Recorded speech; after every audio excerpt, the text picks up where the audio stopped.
გამარჯობა. ეხლა დღეს მივიღუპები სახელმწიფო უშიშროების შენობის წინ, იესუსის წინ.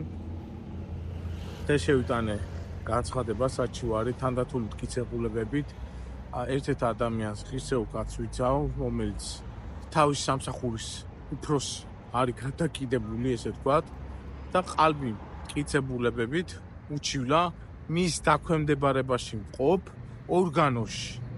ეს ადამიანი ისე გაამწარეს, რომ თვითმკვლელობაც კი ცადა და მომხდარ ფაქტზე არის დაწყებული გამოძიება, მერე ჩაატარა ექსპერტიზა და აღმოჩნდა საერთოდ უდანაშაულო არის. და მთელი ამ სტრუქტურის მე რომელზეც ვსაუბრობ არის წევრები, წინასწარ დეტერმინირებული განზრახვით ჩაიდინეს ეს დანაშაული.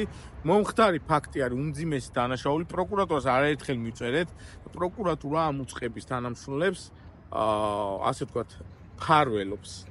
პროკურატურის მიმართ გვაქვს პრეტენზიები და სამართლებრივი არგუმენტები და შესაბამისად დღეს მიმართ ეს სახელმწიფო უშიშროების სამსახურს. ეს არის სახელმწიფოს წინაშე ჩადენილი დანაშაული, როდესაც ადამიანს გადაეკიდება თავისი სამსახურის ხელმძღვანელი, ესე ვთქვათ, და უჩივლის ყალბი დოკუმენტები თავში დაქვემდებარებაში მყოფ უწყებაში და უჩერებენ საქმიანობის უფლებას რამდენიმე წლით.